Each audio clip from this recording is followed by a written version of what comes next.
Welcome to What the Flick, our discussion of Billions, Episode 7, The Punch. Because the slap was a big hit. So That's right. Trying to get in on that action. Michelle, Alonso, and Ben.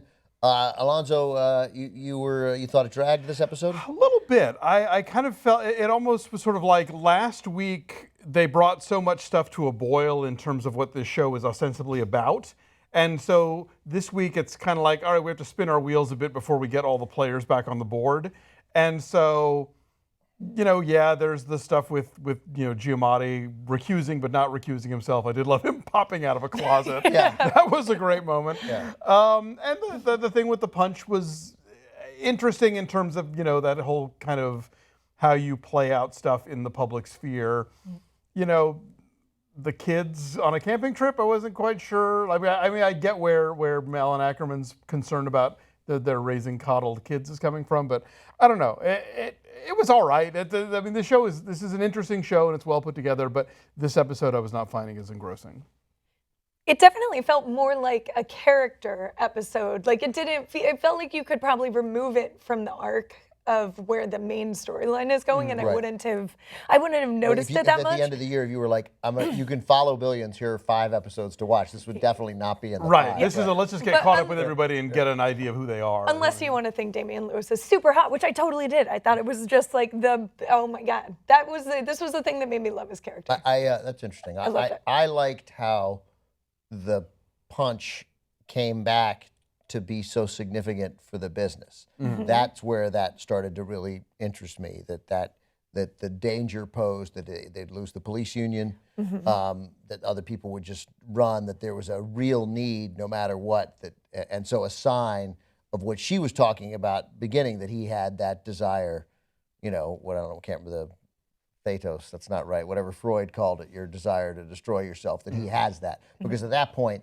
Maggie Siff thought that he had sabotaged the meeting himself, which of course she doesn't quite know the facts yet, but when she is, she's gonna be pissed. Yeah.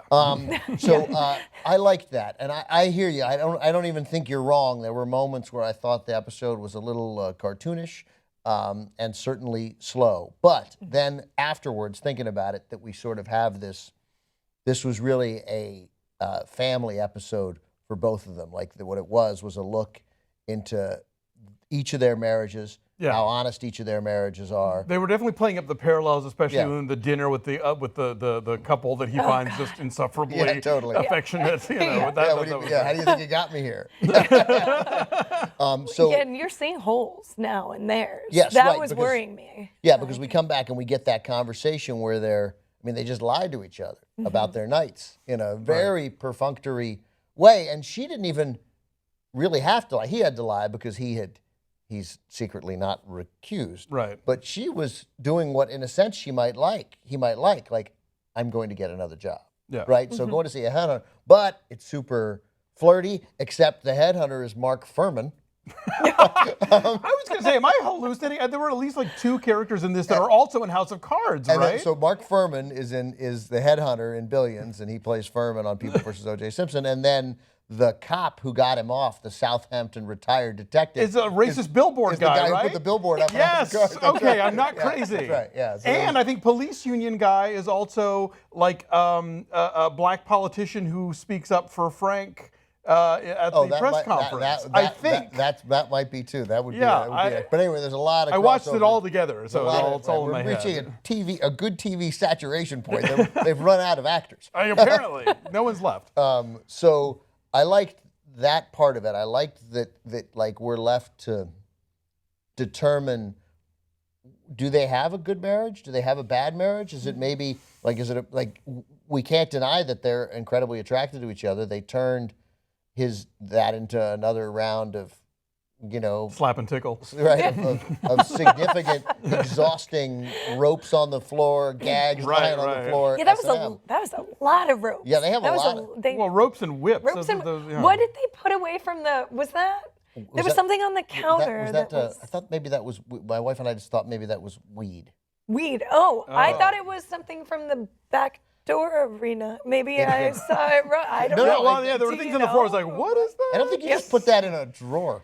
I don't know. But I will say this though, for you, all this time, their relationship has always been kind of fractious, and there's differences about stuff, and whereas they've always kind of presented Damian Lewis and Malin Ackerman as being this very on the same page and a team, and now with him kind of springing the kids from camp, like obviously they've got some secrets, and it's not nearly on the same level, but at least it's an indication that they're not completely lockstep all the time. That's true. Both of them, yeah. Although they were together, but he loved, he still wanted to rescue his kids, and it's still, even though he undermined her, that was still it's only a thing that a super wealthy dad can do. But I mean, it was a nice father moment. Like, his kids are miserable, I'm coming to get you, and we're going to make a break for it. That's a nice thing that those kids are always going to remember. And who wants milkshakes? Right, even when they're, sexually assaulting people at their frat, which seems pretty inevitable. So true. Yeah, that's right. That's going to happen. So I liked the story because Malin Ackerman and Lewis were, of course, well aligned on, his problem, the punch. She never got on him about it. Mm-hmm. She was just like, okay, well, I'm in. I'll get my friend to help. She's like Claire on House of Cards. When things are going well, they resolve these things as together. A unit. Yeah, an interesting choice to do the psych style memories scene too, where he remembers the moment. I liked that. Yeah. And like in Cheers, because shows get wrong other people's reaction to amazing things. Like when people say incredibly funny things on a sitcom, nobody laughs. Other people laugh, the other people wait for their line. Cheers was the only show I really know, 30 Rock did a little, where you'd get, they'd all laugh. When Norm said something funny, every character would laugh. And I loved that Wags and his assistant were like, I love when you do that. Oh man, wait, quiet. This is awesome. And it was awesome. Yeah. And also, I have to say, a lot of shows and movies get wrong the POV. If someone has filmed something and then we're seeing it later from either the opposite side or whatever, a lot of times they'll either just use the footage that's in the movie, which doesn't match where anyone was standing. But this one, they very clearly mapped out, like, all right, I'm here looking at this and they're there looking at me, and that all played out, which is a small thing, but so many people get it wrong that it's worth noting when they get it right. Yeah, that's true. It is. They got that. That was a really cool scene. So I was with you largely until afterwards. I was like, well, I think this was pretty cool. No question, you could take it out, and I suspect if you could go right from episode 6 to 8 and still follow. I mean, again, we got cool stuff about the SEC guy. That's true. Yes, and the woman that he assaulted. Yeah. Again, and I like it when a show puts the plot on the back burner and just does character stuff for a while. I'm not line that. Oh, I know, yeah. There was just something about this one where I was kind of like, yeah, I hear you. I don't know. I like the great line in that confrontation with Spiros from Giamatti, Spiros being the SEC guy. That's his name, right, on the show? Yeah.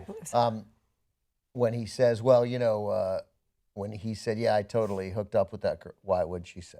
Like, that was I thought, a clever way to recognize how a smart person would realize. Like, none of us have ever said that. If you ever said crassly to someone, oh, I was with that girl, why would she say? Like, because no one's going to ever say that about me, right? So I thought that was, there was some well-written stuff. But I didn't love Giamatti and his number 2 guy, putting him in the chair. Yeah, seemed a little contrived. But again, that does kind of call back the whole that speech that the guy that Axe's guy has with him about loyalty and how it's different in the world of politics than it is in the world of these companies, and maybe he's trying to build that loyalty into him. It's just that guy's Brian Flaherty, Finnerty, Irish Brian is he's a smart guy. And I got it. He's a smart guy, so much so that he doesn't want to tell the U.S. attorney for the Southern District of Manhattan to F off, right? So he's got to play it different. But he's not that silly to be manipulated to sit in the chair, and he would know what was happening, So I didn't love that. I thought that was one of the show's speeching moments. Yeah.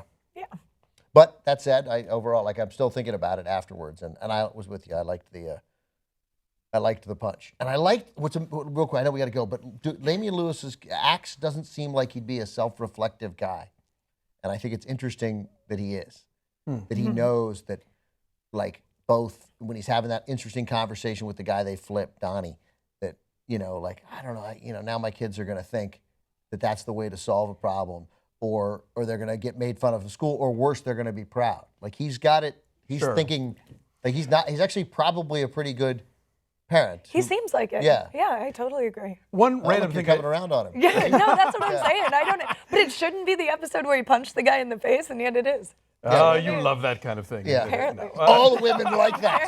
Yeah. I did want to point out real quick, the whoever's doing music supervision on this show is really nailing, like, dudes my age, apparently, because almost every show in this episode was either something I played when I was in college radio or listened to immediately after college. Like, so if you're in your late 40s, early 50s, and you know you were not listening to Mr. Mister, then you totally recognize Guadalcanal Diary and, you know, the Replacements and the you know, Replacements, and the the Ledge. Pixies and all those songs. It was like, oh, it was very eerily like old mixtape of mine. So I am clearly squarely the demographic of this show, or of the characters or something. I like how well thought out it is. All right, good stuff.